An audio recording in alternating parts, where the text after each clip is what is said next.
क्या स्मृति, मन, बुद्धि और चेतना के ज्ञान मात्र से परमाणु अवस्था प्राप्त की जा सकती है, या फिर जीव अपने चित्त को नियंत्रित करने के लिए कुछ प्रायोगिक, क्रियात्मक एवं व्यवहारिक प्रक्रियाओं को भी अपना सकता है? कृपया बताएं कि आपके द्वारा प्रदान किया गया अमूल्य ज्ञान अनुभव करता इन विधियों द्वारा स्मृति पटल पर सदा स्थिर रखकर व्यवहारिकता में उतार सकता है। आपके प्रश्न में मतलब जैसा कि मैं करता हूँ, सबसे पहले तो गलतियां ढूंढता हूँ मैं। पहली गलती तो यही है कि अनुभव करता कुछ करता नहीं। अनुभव करता को अनुभव होते हैं, कर्म नहीं करता, तो थोड़ा आप फिसल गए। जीव कर सकता है कुछ, हाँ जीव कर्म करता है, वो भी होते हैं, जीव कठपुतली है। तो ये गलती ठीक कर दें तो प्रश्न अच्छा हो जाएगा। बहुत अच्छा प्रश्न है कि परमाणवीय अवस्था कैसे प्राप्त की जा सकती है। और मैं अक्सर कहता हूँ कि कुछ करना नहीं है आपको ये प्राप्त करने के लिए, अपने आप हो रहा है। इसको हम कहते हैं विकास क्रम, इवोल्यूशन, अपने आप हो रहा है। तो खनिज से वनस्पति, वनस्पति से कीट, कीट से पशु, पशु से मनुष्य, मनुष्य से देव, और देव के ऊपर भी बहुत कुछ। कौन कर रहा है इसे? जब आप पशु थे तो कौन सी विधि उपयोग करके, कौन सी तपस्या करके आप मनुष्य में आए, मनुष्य योनि में? कुछ भी नहीं। कौन सा ज्ञान था आपको पशुता के ऊपर जिसने उठाया? कुछ भी नहीं।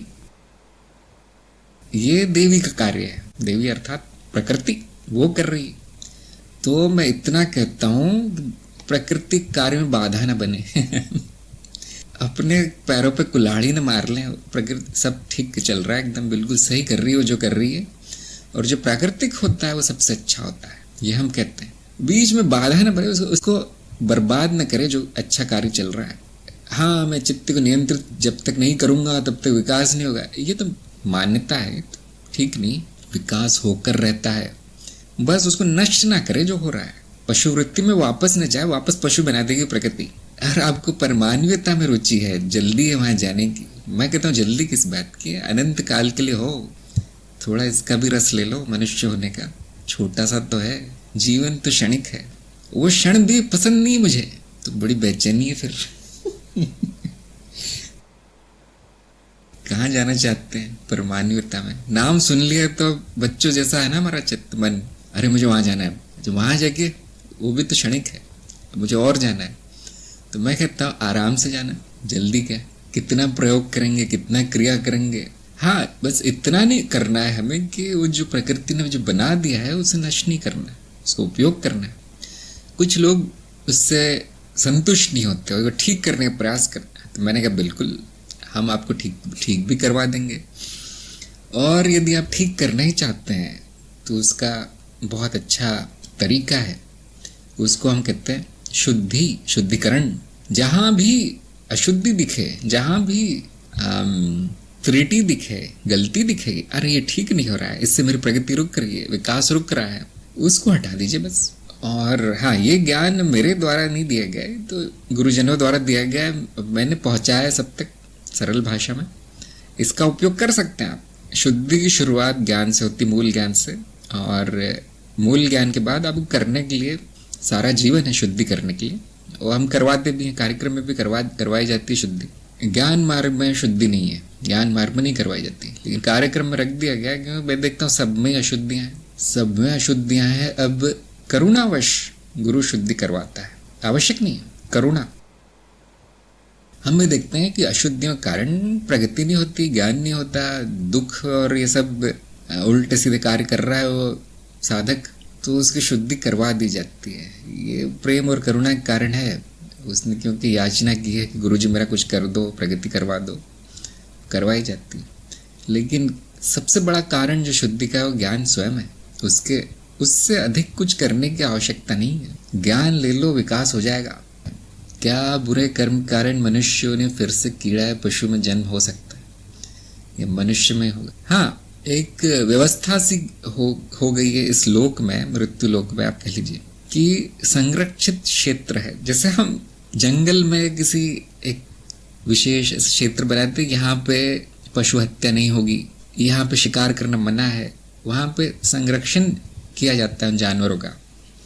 वैसे ही इस लोक को लोगों ने पार्क बना दिया, एक तरह का वाइल्ड लाइफ पार्क। तो ये बात बहुत कम लोग जानते हो, मैं भी बताता नहीं हूँ किसी को सत्संग में, क्योंकि प्रमाण नहीं दिया जा सकता इसका, प्रमाण नहीं। ये मेरे गुरुओं ने बताया, मैं आपको बता रहा हूँ बस।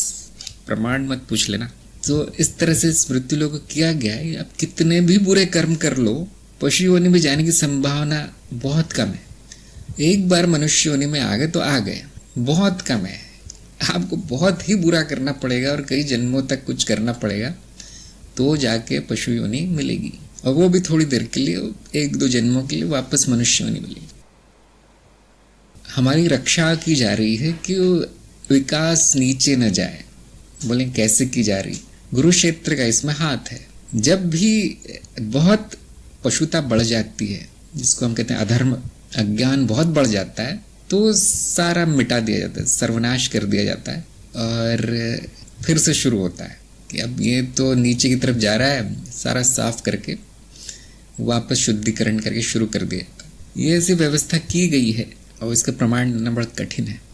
और जो चाहता ही है कि मुझे तो पशु ही बनना है, फिर उसको कोई रोक नहीं सकता।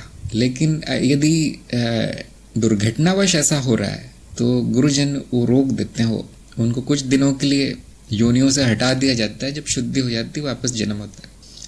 कितना भी बड़ा अपराधी हो, हत्यारा हो, मनुष्य रूप में जन्म लेता है। भविष्य की योजना बना सकते, वर्तमान में बिल्कुल बना सकते हैं, क्यों नहीं बना सकते। भविष्य के बारे में मिथ्या या सपने देखना, मिथ्या विचार, अरे कहीं ये ना हो जाए, कहीं वो ना हो जाए, ये अलग बात है। और योजना बनाना अलग बात है कि आज मुझे ये काम करना है, मुझे यहाँ जाना है, इससे मिलना है। तो एक होता है कि उपयोगी विचार और एक होता है अनुपयोगी विचार। ये जो अनुपयोगी विचार है वो कम आए तो अच्छा है, और जो उपयोगी है उसमें अधिकतर समय जाए तो अच्छा है। हो सकता है कि हम पालतू जानवर की योनि मिले, क्योंकि जो सामने दिखता है हम उसी की इच्छा करेंगे। अंतमति सा गति के नियम अनुसार वही योनि में जन्म होने की संभव। हाँ, आपकी बात सच है, काफी सच है। जो मनुष्य योनि में कौन पशु आते हैं, किनकी संभावना अधिक है मनुष्य योनि में आने की? जो मनुष्य के संपर्क में है, जो मनुष्य के जीवन को जानते हैं कि अरे ये मेरे जीवन से अच्छा है, श्रेष्ठ है, उन्हीं में इच्छा जागृत होती है, और फिर वो मनुष्य योनि में अपने आप आते हैं। उनका विकास क्रम थोड़ा सा तेज हो जाता है। इसी तरह से जो मनुष्य देव योनि के संपर्क में है, अपने से अधिक विकसित लोगों के संपर्क में है, उनके ऊपर जाने की संभावना बढ़ जाती है। जैसी संगत होगी वैसे कर्म होंगे, वैसे जन्म होगा। इसलिए संगति बहुत ध्यान से हमें रखनी चाहिए। किसकी संगत में है आप? मूर्खों अज्ञानियों की संगत में तो हाँ, फिर तो मनुष्य योनि छूटने का खतरा है। ज्ञानी जनों, बुद्धिमानों की संगत में है, गुरुजनों की संगत में, तो विकास होने की संभावना है। जो सोचोगे वो हो जाओगे, ऐसा आम भाषा में कहा जाता है, सड़क छाप भाषा में। उसका कारण है कि जैसे आपके विचार होते हैं वैसे कर्म होते हैं, और जैसे कर्म होते हैं वैसे जन्म होते हैं। ये विचार अच्छे कैसे हो जाएं, ये विचार ऐसे कैसे हो जाएं कि मेरी प्रगति तेज हो जाए, उसके लिए संस्कार अच्छे होने चाहिए। संस्कार कैसे? अनुभव अच्छे होने चाहिए। और अनुभव अच्छे कैसे हो? अच्छे लोगों की संगत में। या तो प्रकृति पर छोड़ दीजिए तो धीरे धीरे धीरे होगा। गुरुजनों के संपर्क में आएंगे तो ऐसे रॉकेट जैसे होगा। जो प्रकृति करती है बैलगाड़ी की गति से चल रहा है, जो गुरु करता है वो हवाई जहाज की गति से चल रहा है। अब आप, जो बुद्धिमान होगा वो अपने आप निर्णय ले सकता है क्या करना है मुझे। क्या ऐसा पतन देव योनि में हो सकता है कि वहां भी आरक्षण है? नहीं, वही तो है जो रक्षण करते हैं। उनकी रक्षा करने वाला कोई नहीं है उनसे ऊपर, और उनको आवश्यकता भी नहीं है। जो सबसे अधिक लंबा समय चलता है जीव का या कारण शरीर का, वो देव योनि है, और उनको कोई रक्षा की आवश्यकता नहीं। और वहां देव योनि में अनंत लोग हैं। अब मैं ये नहीं कहता कि पृथ्वी लोग जैसा कोई है ही नहीं जो रक्षित नहीं है, जिसको कि जो है वन्य जीव का पार्क नहीं बना दिया। बहुत से होंगे ऐसे, लेकिन देव लोकों में उनकी आवश्यकता नहीं है, वो तो खुद ही बना लेते अपना लोक। मतलब ये कहने का मतलब यही हो गया, पुलिस वालों की रक्षा के लिए क्या एक और पुलिस डिपार्टमेंट बनाया? नहीं, आम जनता की रक्षा के लिए पुलिस डिपार्टमेंट बनाया गया है। पुलिस वाले अपनी रक्षा खुद कर लेते हैं, उनको जरूरत नहीं है। मनुष्य योनि के नीचे की योनि में नहीं जाना, ये सिर्फ उसके लिए जो गुरु के संरक्षण है, या फिर सबके लिए जो गुरु के साथ है वो तो कहीं और नहीं जाएगा, तो ऊपर ही जाएगा। उसके तो अगर 100 जन्म में जा रहा है तो 10 जन्म में जाएगा। गुरु को, जिसका गुरु का साथ जिसको मिला है गुरु का हाथ, जिसने पकड़ा है, वो गुरु की गति से जाएगा। लेकिन जो संपूर्ण लोक के लिए जो रक्षा की गई वो सबके लिए है।